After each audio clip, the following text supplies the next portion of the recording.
A strange thing is happening. You have access to more entertainment than any human in history. Millions of videos, millions of songs, endless movies, infinite scrolling. And yet, you're still bored. Meet Jake. It's Friday night. Jake has every streaming app ever made. Thousands of shows. A library bigger than any king in history ever owned. He scrolls for 40 minutes and watches nothing. Then he puts the phone down and feels empty, restless, bored. 1,000 years ago, boredom made sense. No internet, no Netflix, no Spotify. But Jake has everything. So why does nothing feel exciting anymore? Quick thing. If you've ever felt like Jake, help me reach 1,000 subscribers so I can keep making these. Let's figure out what's happening inside Jake's brain and yours. The answer isn't that Jake is lazy. It isn't that he needs more entertainment. The uncomfortable truth, modern entertainment might be the very thing making him bored. By the end of this video, you'll understand why your brain feels trapped in this cycle and exactly how to escape it. For most of human history, entertainment was limited. A book, a conversation, a local event. That was it. Jake's problem is the opposite. Not too little, too much. He opens his phone and instantly faces thousands of options. YouTube, Netflix, TikTok, games, podcasts, news, and his brain starts grinding. What should I watch? What if there's something better?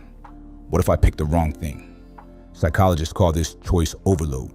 And here's the twist. More options don't make Jake happier. They exhaust him. He thinks he's relaxing, but his brain is working overtime, hunting for the perfect thing to consume. He's not resting. Mentally, he's still at work. But choice overload isn't even the real problem. The real damage is happening deeper, behind the scenes, inside Jake's brain. And yours. Your brain has two modes. The first is focus mode. Working, studying, driving, locked onto one thing. The second has a strange name, the default mode network. This is when your mind wanders, when you daydream, when you stare out a window and let your thoughts drift. Sounds useless, right? It's the exact opposite. This is where creativity lives, where you process your day, where your best ideas show up, in the shower, on a walk, right before you fall asleep. Now watch what Jake does. The second he feels the tiniest flicker of boredom, he kills it. Opens an app, checks a notification, plays a video, and every single time, he interrupts his brain's processing time. Quick, be honest with yourself. When's the last time you stood in line and didn't pull out your phone, waited for a friend and just sat there doing nothing? Yeah, it's been a while for all of us. So instead of processing his own life, Jake consumes someone else's. Instead of thinking, he reacts. Instead of creating, he absorbs. His brain never gets a chance to organize itself. Here's the best way to picture it. Imagine never cleaning your room. Day after day, stuff piles up. Clothes on the floor. Dishes. Clutter everywhere. That's Jake's mind. Every unprocessed thought, every skipped moment of boredom, quietly piling up. So when Jake finally stops scrolling, he doesn't feel refreshed. He feels restless, empty, bored. Not because his brain needs more stimulation, but because it's had way too much. And here's the cruel irony. The less boredom Jake allows himself, the harder it becomes for him to enjoy normal life at all. A walk feels too slow. A meal feels boring. A real conversation can't compete with a screen. So, what's the fix? It's not deleting every app. The fix is letting boredom back in, on purpose. Think of boredom as a reset button for your brain. 3 simple ways to start. 1, create a transition buffer.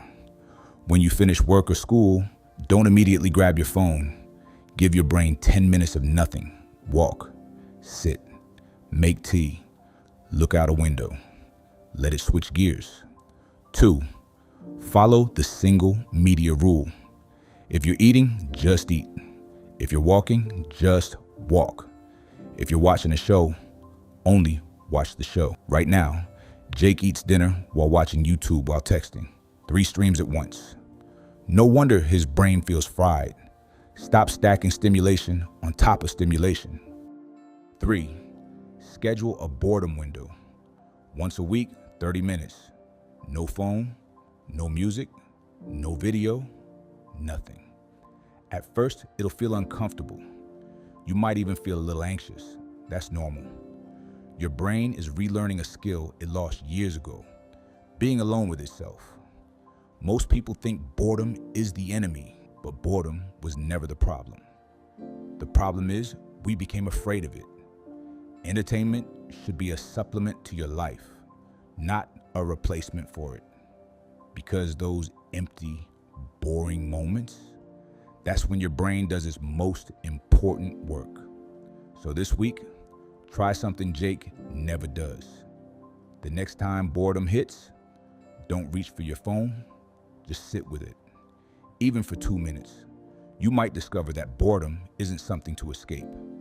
It might be exactly what your brain has been missing. Now tell me in the comments, what's the first thing you reach for when boredom hits? Your phone? A snack? YouTube? Be honest, we've all got one. And if this made you think even a little, subscribe and help me reach 1,000.